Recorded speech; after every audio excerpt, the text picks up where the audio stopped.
Joining us now, Senator Mark Obenshain, Republican Harrisonburg. Senator, good to have you with us.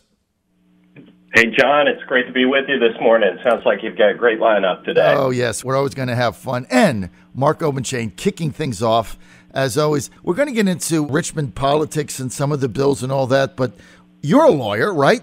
And a good one. You came within a couple hundred votes of being the Attorney General of Virginia in 2013, and you were certainly my candidate for governor had you chose to run. So let me just ask you this. We've had a debate earlier about these protests, and my position is if you break the law, you got to be held accountable for that. But other than that, we have guaranteed First Amendment rights. People want to protest. Somebody who wants to pay them for that. What's the problem? Am I right or wrong?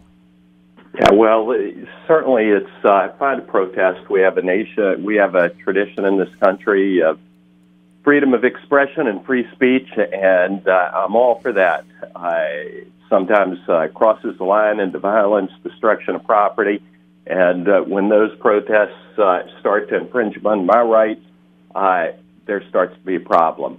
It is more than a little bit amusing that some of the liberals who so value free speech use protests to suppress the speech of others. And your example in South Carolina is just a classic case in point. This guy who, I don't know, I hear his speeches are outrageous and provocative and maybe even offensive. But it's amazing the protests that he's generated all over the country, and schools that have backed down and refused to allow him to come, these bastions of free speech and academic freedom, appear to be anything but when that speech steps on their toes and the sensitivities of the precious snowflakes who go to school there. Yeah, free speech at some schools is a one-way street. You got that right. All right, let's get to what's happening in the General Assembly now as we go to crossover day. And I want to start with one of these issues that, normally a lot that goes on in the General Assembly on our show will get a couple issues that people get involved in, but my listeners have gone absolutely ballistic over the Live Nation TicketMaster ploy to not allow people to simply buy tickets and own tickets, and if they so choose, get a paper ticket so they can give it to a friend, give it to a charity, give it to a son, give it to a daughter. I had no idea the amount of outrage out there of so many people that I've heard from, Senator, that are just beside themselves because they've gone online to buy a ticket to a baseball game, football game, concert venue, whatever. They don't have the option to get it as a paper ticket. And a lot of my listeners feel this is a monopolistic move by Ticketmaster and Live Nation and the venues to basically tie up the resale market so they can dominate that, also charge whatever they want, charge a premium. And it's an anti-property rights issue. Because if I spend $150 on a football ticket or a basketball ticket, that's $300 for two of them, I should be able to do that as I please. How do you stand on it? Boy, John, I swear I should spend more time with you and less time listening to the lobbyists. You do a good job of crystallizing that. Thank you. And, down here it's like drinking from a fire hose. We've got 3,000 bills that we hear over the course of 8 weeks. And, we're looking at what's right in front of our nose at any given time.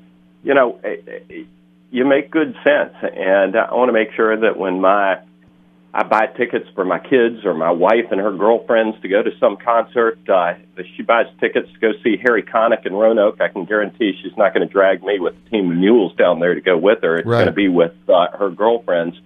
And, I want to make sure that she's going to be able to get into that concert because you know her. She's got red hair for a reason. And there is going to be hell to pay if she gets to that door and shows her credit card, and they won't let her in. Mm-hmm. She's going to call me, and I'm going to be in deep water for buying tickets that she can't use. And, I want to make sure that that doesn't happen. And but by the same token, if Ticketmaster or anybody else, for that matter, wants to undertake efforts to make sure that you and I can buy tickets and that some Bulgarian, scalper in buying up all of the tickets and selling them for hundreds of dollars each. I want to make sure that they've got some control over their property as well. So it's a balance. When I buy that ticket, I want to be able to use it, and I want to be able to sell it. I want to be able to give it away. TicketMaster or anybody else, for that matter, ought to be able to use reasonable measures to make sure that the tickets land in the marketplace where they want them to land, so that the tickets are accessible. It's a difficult balance, but I can guarantee you, I want to be able to use my tickets. I want Virginians to be able to use their tickets and to be able to transfer them freely. Senator, look, the argument, because I was at a couple of the hearings, the argument that the lobbyists... Well, you're ahead of me. The lobbyist monopolists are fomenting, and it's a complete ruse, is that somehow this is going to stop Bulgarian bots from buying up all the tickets. We already have a federal law for that. That's already being looked at federally. So in my mind, what they presented, what the lobbyists did on behalf of the monopolist against average people just trying to buy a ticket to a basketball game, it's so outrageous, is they pulled out this red herring and said, because we have to do this so that there's integrity of the tickets, and somebody in Romania is not buying all these with all these bots they have. And so, by the way, I'm the big lobbyist. By the way, I just got a $150,000 retainer from a TicketMaster. I mean, the whole thing, it's an insult to your intelligence. Where do you stand on the issue, John? I tell you, I stand with the people, and I stand with my listeners.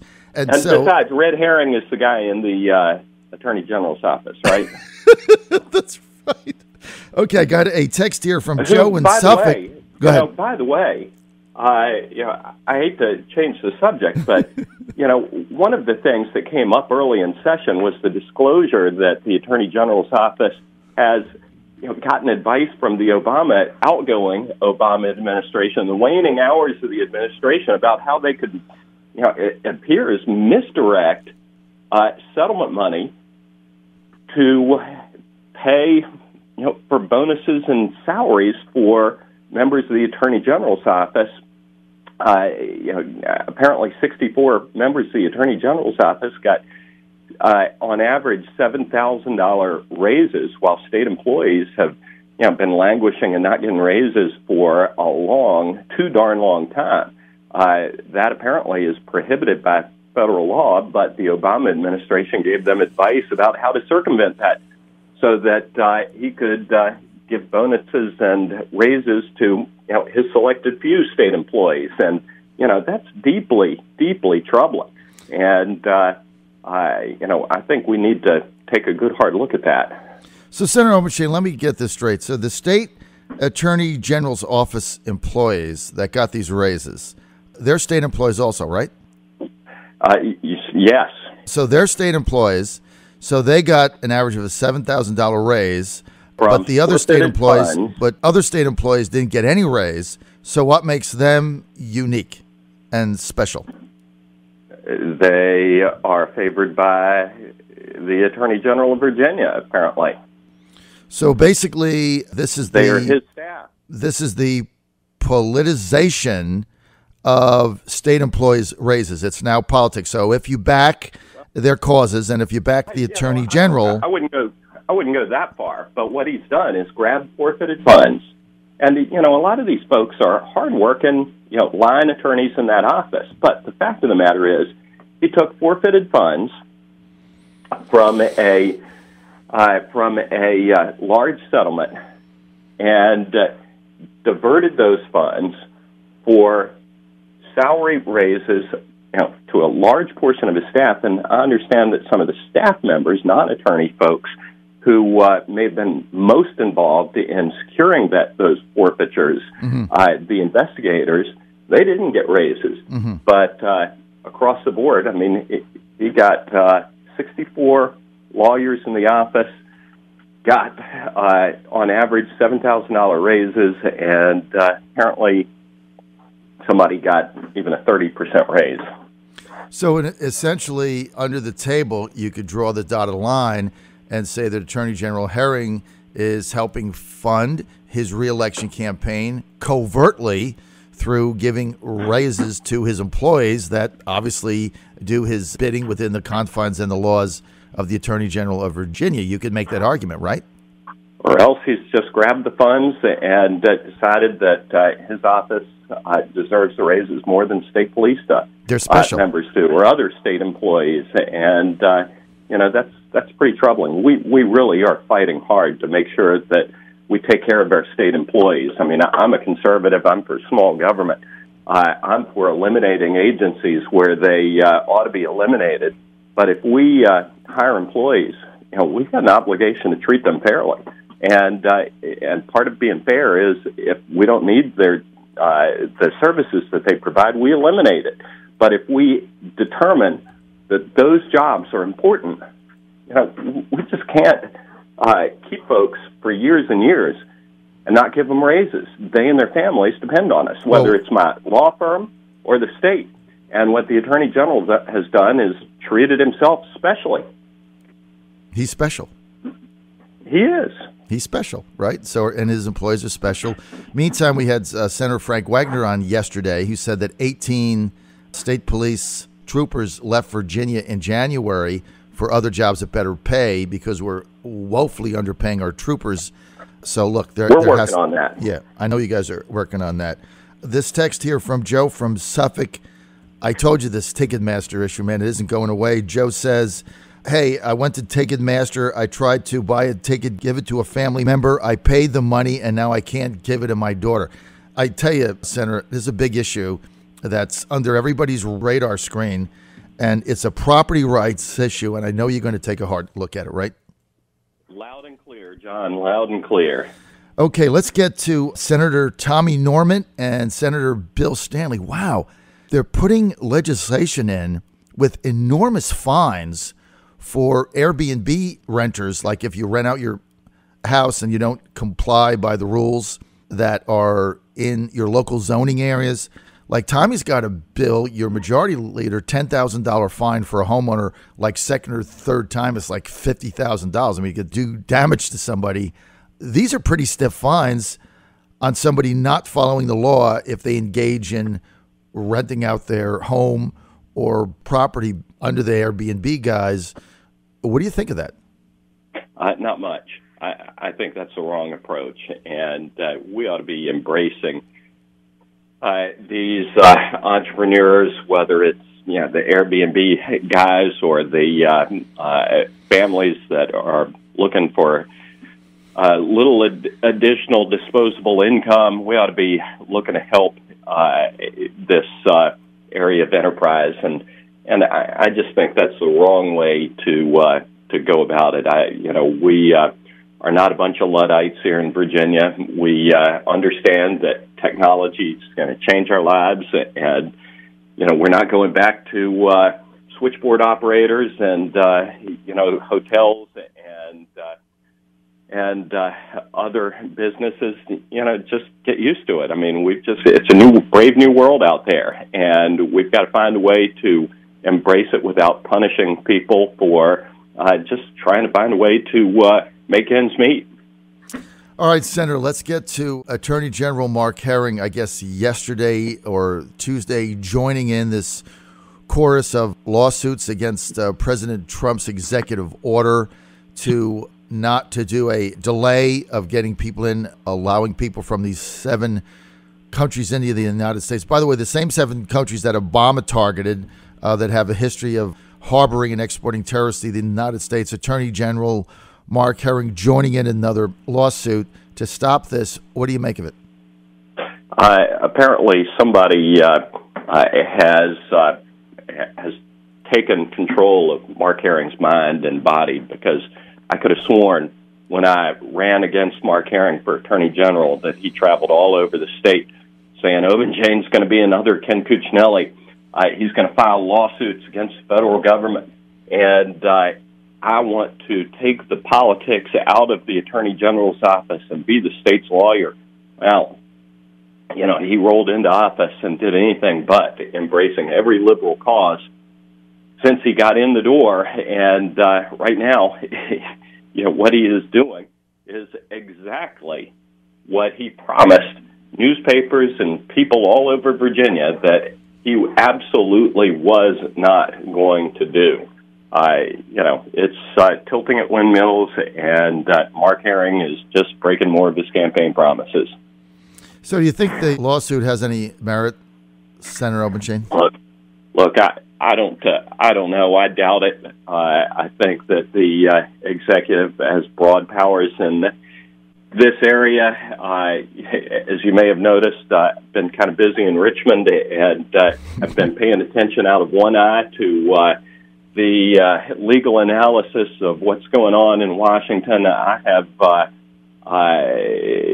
what I've read has indicated that notwithstanding flaws in the rollout, that the president is probably within the scope of his authority and powers, and there are people who, as you pointed out, are protesting around the country, and they're within their rights to do that. Mm-hmm. And we can debate the wisdom, but from what I gather, there's little question as to the legality of the president's actions. All right, sir, and we'll end with this. I don't know if you heard, but I had the unique privilege and honor of sitting right next to your lovely bride, Suzanne Obenshain, during the inauguration festivities. I just wanted to throw that out there. I sat right next to her. In fact, several times I had to go talk to people, and she saved my seat. I had a prime seat on the end, and we had a great time. It was great to be with her. And I'm only saddened that she didn't win that race in Harrisonburg for state committee woman. She would have been fabulous. So it was great to be with her. Well, she enjoyed it too. And you know her. You're not going to keep her down. She's been out there. She was out there working harder than anybody I know during this past election. And the fact that she lost that race didn't tamp down her enthusiasm. She was single-handedly responsible for an awful lot of promotion that was going on all over the state. So she worked awfully hard, and you're not going to keep her down. She has a lot of energy, and we had a good time that day. So, Senator, we're out of time. I want to thank Senator Mark Obenshain for being with us, Republican from Harrisonburg. Ran for Attorney General in 2013. We expect he'll be running for statewide office again sometime in the future. We just don't know when. Senator, thank you for being with us today. Thank you so much. All right, good to be with you.